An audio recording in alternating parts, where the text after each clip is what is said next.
What's up, everybody? I'm a corrupted human. We're all corrupted humans.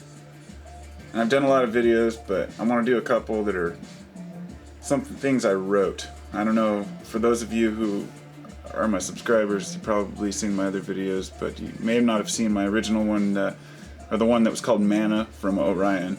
It was a book I'd started writing, and I was reading it, but I never quite finished. I have two papers to read, and this first one is called The Laws of Nature, and it's I think kind of an important thing to me. I don't even remember writing half of it, but I feel like I write almost like the universe writes through me sometimes. It's really weird. I mean, I'll read something and I'll be like, who wrote this? Oh, I did. So I'm gonna read it, and I'm in a noisy household. There's a lot going on, so I'll do the best I can. Perhaps I'll actually turn this down a little bit right here. And, that makes sense. Okay. Pardon me. I've tried to do this twice now. I just want to start the whole video over again. Okay, here we go. I hope you guys like it. All right. The laws of nature.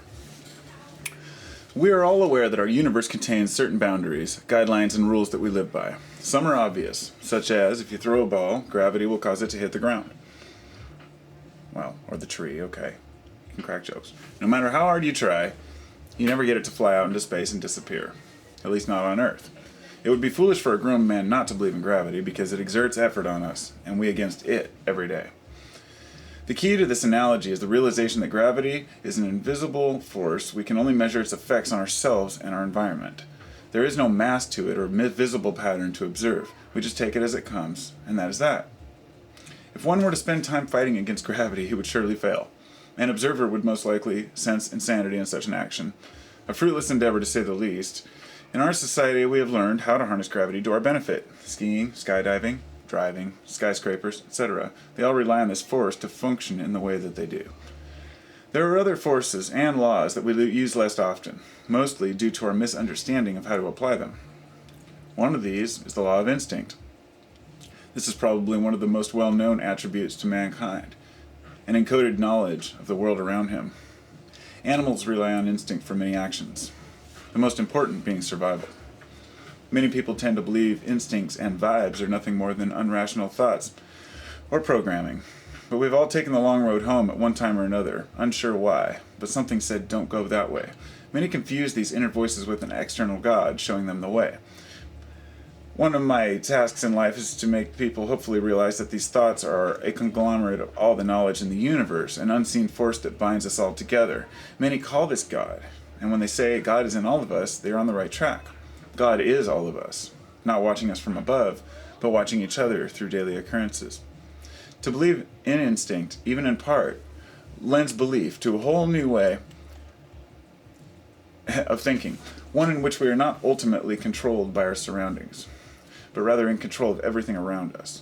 Instinct shows that our DNA is encoded with thoughts, ideas, and suggestions. So can you tell me how ideas can be transferred through blood and DNA? Neither can I. We have no idea how it really works, but it does. The only other explanation is that we are not given these thoughts at birth, but rather we have receptors in our brains, like little antennae, picking up on the current world affairs as well as past and future events. This unseen wave of thought is not a ridiculous theory at all. In fact, it is the basis for all psychic and remote viewers. It is the channel we must tap into in order to see, feel, and think like others. This invisible wave is not unlike the channel on your radio. Sometimes it comes in better than other times, depending on your proximity to the source, your ability to tune into the dial, and interference. Even then, you have to turn up the volume and listen to get anything out of it at all. Psychics have been used by the government for decades to solve crimes, find lost children. Remote viewers will search out bunkers in other countries, and more. Not just a couple of tarot readers, full-blown panels of professional readers and remote viewers getting military paychecks for their services. These remote viewers give us a glimpse into the idea that we really can be in two places at one time.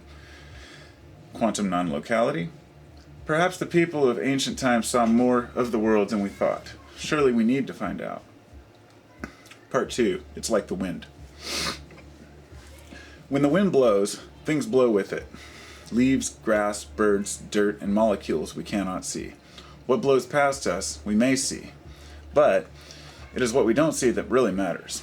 Up until the last century, we did not even know why many of these molecules existed, or that many of these molecules existed. Now that we have created vast banks of machinery to analyze our world, we can measure that which we never knew existed in the past. As we become more technologically advanced, we discover new mediums and elements. There is no way to make a machine that would pick up ideas, for they are non-emotional and non-reasoning. This is the problem. We consider machines superior in accuracy to our minds, due to their non-biased thinking, or reasoning, if you will. But if we really want to tap into the wind of knowledge, we must step into a realm full of more questions than answers. That's the hardest part for a lot of people. Many are not ready for a journey through their own mind. You must step into the wind and pick up the thoughts as they come to you. Unmeasurable, unprovable, yet very convincing to the individual, the feeling you get when making a revelation is strong, and you should follow that vibe. It is our personal protector. Some may confuse with angels, which is a conglomerate of all that is, was, and will be known. This opens the door to quantum physics, which I will not delve into due to the complexity. However, more scientists are buying into the theory of multiple dimensions, and that really brings more questions than answers. The idea that everything is happening all at once, past, future, and present, is not popular with many people. This theory, however, allows us to see that there are uncountable mysteries to life that we may never figure out unless we make the effort to seek them out. And a side note, most people don't want to spend the time to do that because it takes a lot of dedication and effort to seek true knowledge, and it'll drive you nuts at times, so I understand. Many argue that if something cannot be measured or proven, it does not exist. I feel bad for these simple minds. You may notice something in your daily life that you have never seen, like a building on the way to work that has great architecture. The next time you head off to work, will you most likely look at it again? Probably. Once you have it in the back of your mind, even if you never think about it, any other time you will always glance at it on the trip to work. This is the subconscious mind in action, the most important part of our psyche. By placing the thought of that building in your mind, it becomes part of you, and you will be drawn to it as you pass. Maybe you see it a little different each time. This is just like instinct and vibes, in the sense that once you have noted they exist and put them into your daily thinking, they will surface at the times you need them, and the more you use them, the better you will get at following your path. Open your arms to the wind and tune in your mental antenna to the world around you, and surely the answer will surface. Turning your will to the universe is what people do when they pray, meditate, or ask for God for help. Although the details of most religions are far from true, the general idea of spiritual growth and kindness are necessary. Religion has just put a face on the unnameable forces we endure every day. It is an easier way to understand life. Excuse me. Part 3, the law of attraction. This law basically is one of the most obvious, yet elusive, regulators of our universe. It relates to gravity in such a strong way, yet is more delicate. The law states that whatever one wishes in their life becomes reality through meditation and focus. It is the power to manifest your desires by thinking about them. It sounds crazy, right? Well, it's not. In the next decade or two, people are going to discover for themselves the power of suggestion. It is inevitable. For 1,000 years, the Tibetan monks have harnessed this energy to create states of internal bliss. They are generally disregarded as pagans or other inaccurate labels. The fact is, the monks have learned through meditation they can create their own reality. Seeing their way of life makes many ask, why don't they focus on money and buy a country or a bunch of new cars and houses and palaces? This is Western civilized thinking. Civilizations that have been around for longer than 200 years can attest to the fact that money is not what brings happiness. Internal comfort is what's needed. For each, the path is different, but knowledge lies in the center of all which is comfortable. True success can be measured by removing all your material items, including money, and seeing if you are still successful. You soon realize it is the knowledge and experiences that make the man, not the career or house. But if those are the things you desire, the law of attraction can help you get there too. It all comes down to putting your thoughts out to the universe and keeping focused on what you want. But it takes time, and it doesn't always work fast enough for some.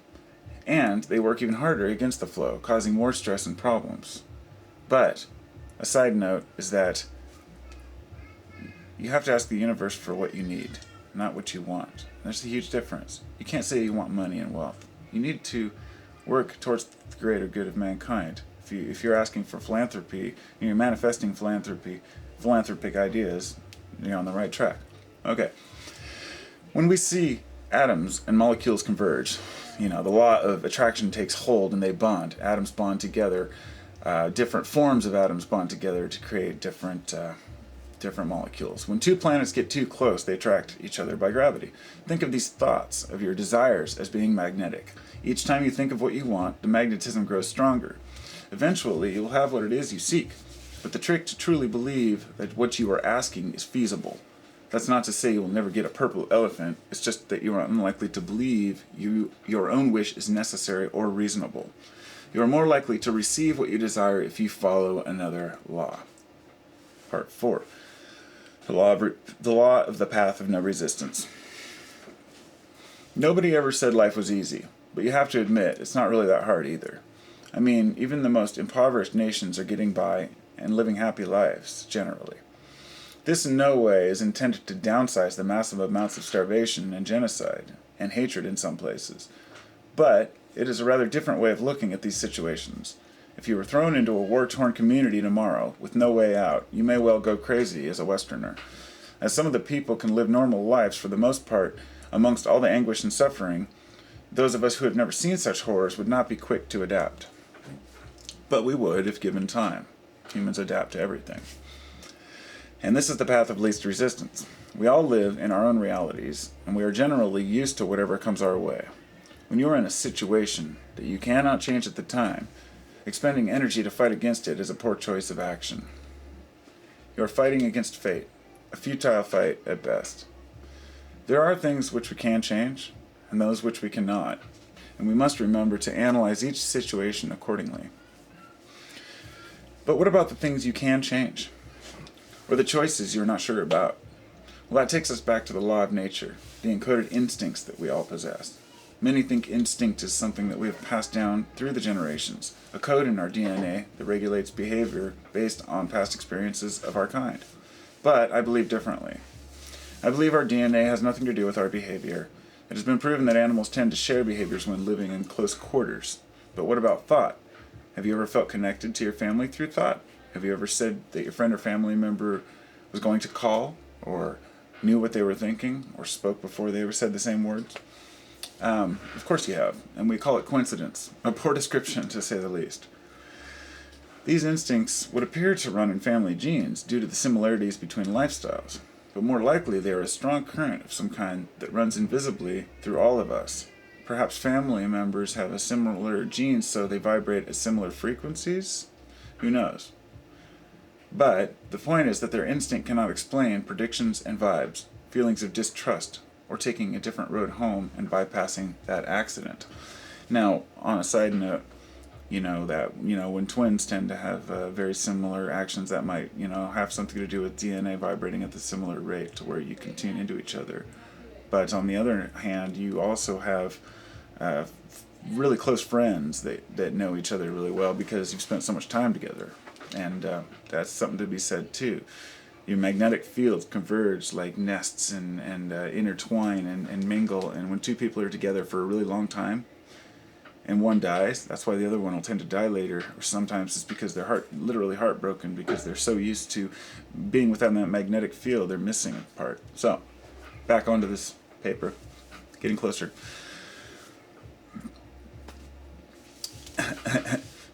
These instincts would appear to run in family genes due to the similarity between lifestyles, but more likely they are a strong current of some kind that runs invisibly through all of us. Perhaps family members have similar genes, so they vibrate at similar frequency? Who knows? The point is that instinct cannot explain predictions and vibes, feelings of distrust, or taking a different road home and bypassing that accident. The very fact that one can just know not to do something, and the feeling one gets when he knows the right choice, is uncanny. It can only further support The quantum physics and the possibility that we could be living at all times, past, future, and present. That time is nothing more than a comforting notion. But that is a different story. My belief is that the path of least resistance is the only way to live your life the way it was intended, without strain, within universal law, natural law. That is not to say we just sit around and do nothing. Of course not. We have to use common sense in our decisions. Remember, the smallest bad decision can have profound consequences, sometimes lasting a lifetime or many lifetimes. And 9 times out of 10, the person knew it was a bad choice, even before he did it. Bad, bad, bad. When something feels right, you need to heed the universal advice and do it. That may be the pivot point in your life. Think of yourself as a pinball. Not in a bad way, just go with the flow. Think of yourself as a tree at the mercy of the wind being everyday life, blowing your branches this way and that, taking in what you need, filtering out what you do not. It works. Do not resist life or it will severely cripple you. One does not have to believe in God or fate or any kind of instinct at all. He just has to be. Let life take you where it does. Because those who have done well in this world are not fools. They know that you must put out your heart and soul to the universe and let it lead the way. This is interpreted by many as God, but one must remember God is an idea and nothing more. God is a way to put a face on the unknown and the unknowable. The sooner people stop trying to find God and realize that they are all God, the world will suffer no more. Organized religion is not the path of least resistance. It imposes ridiculous rules, incomplete ideas, and foolish notions. It limits the believer to a small box, stating this is why we are here and this is how you should live. As the world advances, religions begin to look more like cults, following a leader to make decisions. There's a lot of resistance on this path, as well as much goodness. It depends on what one expects to gain from their experiences.